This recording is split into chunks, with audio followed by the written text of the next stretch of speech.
का दौर चला हुआ है, उपचुनाव बड़ौदा उपचुनाव का दौर चला हुआ है और 3 तारीख को यहाँ पे वोटिंग होनी है। और अब हम बड़ौदा के केड़पा गांव में आए थे। अब यहाँ पे हमने देखी कि इनेलो जो कहीं पे भी दिखाई नहीं दे रही थी, इनेलो की गाड़ी, और अब इनेलो के वर्कर जो यहाँ पे वोट मांगने के लिए आए हुए हैं, अब इनसे पूछेंगे कि इनेलो पार्टी का प्रचार कहाँ तक है और यहाँ तक बड़ौदे हल्के में किस नंबर पे, किस पोजीशन पे वो स्टैंड कर रहे हैं। तो आइए अभी हम इनेलो के जो भी यहाँ पे कार्यकर्ता है उनसे बात करेंगे और पूछेंगे कि वो कहाँ पे अपने आप को इस चुनाव में रख रहे हैं, पहले नंबर पे या आखिरी पे या बीच में कहाँ पे है। तो आइए बात करते हैं। राम राम भाई। राम राम भाई। भाई साहब, इनेलो पार्टी कहाँ पे स्टैंड है इस टाइम? चुनाव 100% इंडियन नेशनल लोकदल जीतने जा रही है। अच्छा, इंडियन नेशनल लोकदल जीतने जा रही है, मतलब टक्कर किससे मानोगे? टक्कर कांग्रेस से। कांग्रेस से? और ये जेजेपी और बीजेपी कहा जाएगी जो इस टाइम सरकार में? ये जो ठगबंधन है, अच्छा इसकी जमानत भी नहीं बचेगी। अच्छा। और दूसरी बात ये है, आप किसको अभी कैंडिडेट घोषित करोगे? सबसे पहले आपका कैंडिडेट आएगा या लास्ट में आएगा? ये हमारे अधिकारक क्षेत्र की बात नहीं है। अच्छा ये हमारा शीर्ष नेतृत्व तय करेगा। अच्छा। हमारा कैंडिडेट चश्मा है, हम्म। चश्मे के निशान पे जो भी आएगा उसको जिताने का काम करेंगे। नहीं, कुछ लोग ऐसे बोल रहे हैं हम कैंडिडेट को देख के वोट करेंगे, तो इसके बारे में क्या कहना है? हमारा कैंडिडेट इन सभी पार्टियों से बढ़िया होगा और जन सेवा करने वाला, लोगों के बीच में रहने वाला होगा। तो एक और बात बताओ जी, अभय चौटाला ये कितने सक्रिय हो गए अब बड़ौदा उपचुनाव में?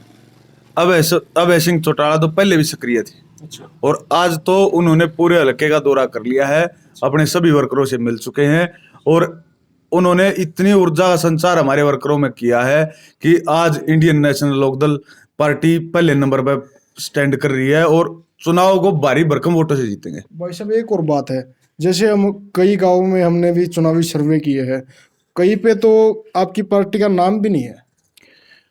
वो जो आप सर्वे करते हैं ना, जो ये YouTube चैनल वाले सर्वे करते हैं, ये ज्यादातर सर्वे आपके पैसों पे आधारित है। अच्छा। आपके जितने YouTube चैनल है, ज्यादातर लोग पैसे लेकर सर्वे कराते हैं। भाई साहब, हमने तो आज तक निष्पक्ष सर्वे किया, चाहे जींद का सर्वे होया हो, चाहे कोई कितने भी चुनाव होया हो, उसका आप निष्पक्ष कराया है। यूं हमने देखा है तो ज्यादा पूछे आपसे। मैं आपको एक बात बताना चाहूंगा। अब आप यहाँ आ गए, हम यहाँ इंडियन नेशनल लोकदल के साथ ही बैठे, आपको सिर्फ इंडियन नेशनल लोकदल की बात, आप हो सकता है कहीं ऐसी जगह गए हो जहाँ दूसरी पार्टी के लोग बैठे हो, आप हर एक जगह नहीं पहुंचे हो। अगर घर घर जाके आप बेरा निकालोगे, ब्यौरा आप मिलेगा। इंडियन नेशनल लोकदल भारी भरकम वोटों से बड़ौदा उपचुनाव जीतने जा रही है। आपका उम्मीदवार कौन हो सकता है जी? आपकी उम्मीदवार चश्मा है। अच्छा। एक ही नारा, एक ही काम है हमारा, तो चश्मा।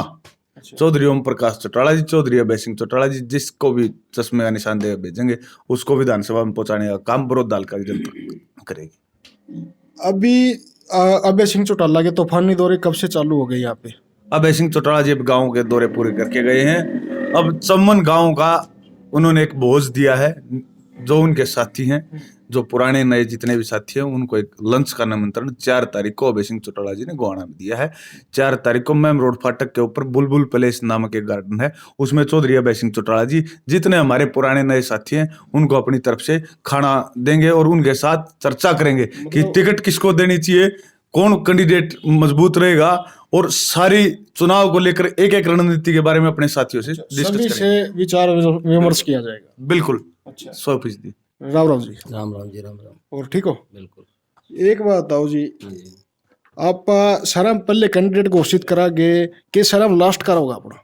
ये हमारे अधिकार क्षेत्र की बात नहीं है, ये बात आपको पार्टी हाईकमान बता सकती है, हम आपको ये बातें नहीं बता सकते। आपने गांव के दौरे करे हैं, इसमें किसा रुझान देखने का मिला? रुझान ये देखने में आया कि अर्जुन सिंह चौटाला जी की और अभय सिंह चौटाला जी की नियर अबाउट 1100 चाय के प्रोग्राम हुए हैं चमन गांवों में, और लोगों ने उनको जो माहौल 2005 से 2009 से पहले का था वही इनेलो में बड़ौदा में वापसी करने जा रही है। और इनका तो आपको मैं बता दूं, जिसके बारे में लोग आज वो टाइम नहीं रहा कि आज का आदमी अवेयर हो चुका है। अब ये कांग्रेस की, अब जैसे यहाँ कोई ये कह देगा यहाँ कांग्रेस का जो रहेगा, हर आदमी को पता है एक तो नागनाथ है और एक सापनाथ है। ये दीपेंद्र सिंह हुड्डा 2012-13 में यही संसद में ये कहा करता कि ये बिल पास होना चाहिए, जो किसान बिल है आज इसका विरोध करा। आप विरोध कर रहा है। इनका बहुमत था, इनने इसको पास कर दिया, केवल इतना ही फर्क है। कांग्रेस वाले वही है जो 2-2 रुपए चेक दिया। हाँ वही 2 रुपए चेक है। वही दीपेंद्र सिंह हुड्डा जिसको सुषमा स्वराज ने ये कही थी कि तू जमींदार का बेटा कह हुआ है, जमींदार की बेइज्जती मत कर। आलू 2 फुट का नहीं होता, लोग की होती है 2 फुट की। ये अपने आप को यहाँ पे भी ये कह देंगे कि अगर हम किसान के बेटे हैं, मैं ताला था मेरे, लेकिन ये ऐसा कुछ भी नहीं है। आज का मतदाता बहुत ज्यादा जागरूक है, वो अपना अच्छा बुरा सब समझता है और उसको पता है कि क्या चौधरी ओम प्रकाश चौटाला ने इस हल्के में किया था यहाँ रिजर्व हल्का होते हुए भी, और क्या इस दूसरी पार्टी ने 10 साल राज करके ये कह गए अपना कह वोट ले गए। इसके अलावा यहाँ कुछ नहीं है। एक और बात है जी, बोलो नुकवा है अब चौटाला जो काम उठ लिया वो साची है। ये तो और जी- जना उठे तो या कई गांव में सुनने नहीं मिली है जी। मामा ओड़ा गंगाना गांव में थे, ओड़ा नु बोले अब चौटाला ना भाई मैं तो अब की गेरूंगा और चाहे किते जाइयो। अब मतलब अब चौटाला ने काम उठ लिया तो पक्का उठा ना तो नाट जा रहा सीधा। चौधरी अभय सिंह चौटाला ने काम नहीं, कोई भी किसी तरह का कोई सामाजिक काम हो। अब जैसे पीछे 20 तारीख को 20 अगस्त को वह मुरलाना गांव में थे अभय सिंह जी, और एक परिवार में सिलेंडर फटने से आग लगी थी और उसके पहनने के कपड़े भी नहीं बचे। तो गांव वालों ने उनसे कहा कि सर इसकी कोई मदद हो जाए। अभय सिंह जी ने गांव वालों से पूछा बताओ क्या मदद की जाए। तो गांव वालों ने किया जी लाख एक रुपये। अभय सिंह ने 2 लाख रुपए नेक्स्ट डे उनके खाते में आ गए। और जबकि ये अगर दूसरों की बात करें, कहीं भी देख लो, अगर कोरोना में भी, कोरोना काल में कोई आदमी अगर रोडों पे था, कोई आदमी अगर मंडियों में था, कोई आदमी अगर किसान के साथ खड़ा था, तो उसका नाम चौधरी अभय सिंह चौटाला है। और अभय सिंह चौटाला एक सत्य है इसमें, यानी कि कोई भी जरा से भी मिलावट वाली कोई भी बात नहीं है। अभय सिंह एक सत्य है, वो उसको अपने कहे हुए प्रण को हमेशा निभाते हैं। लोगों की तरह झूठी गोलियां देनी उनकी कभी आदत नहीं है, और इसीलिए आज लोगों को उनकी ज़्यादा से ज़्यादा डिमांड हो रही है उसमें हल्के में। अब हल्का में आपने जो पहले ग्राफ था, ये पार्टी का ग्राफ बढ़ा है कि घटा है? पार्टी का ग्राफ बहुत ज्यादा बड़ा है पहले से। जो पीछे अगर इलेक्शन की बात करें, वो तो चाहिए ये लगा लो कि हमारे घर में भी भीषण पैदा हो रहे थे जो जिनको यानी कि जयचंद नाम दो, कुछ भी नाम दो, उनके कारण पार्टी बैकफुट पे गई थी। लेकिन इनेलो तो चौधरी देवीलाल का लगाया बड़ा पौधा है, वो यानी कि मुरझा सकता है लेकिन कभी नष्ट नहीं हो सकता। वो तो दोबारा अब उससे दुगने यानी कि फल फूल के साथ फूलने वाली है। राम राम जी। राम राम जी। ई बापा इनेलो पार्टी के ग्राफ अपना दोराई पार्टी की में उभरी है कि डाउन हुई?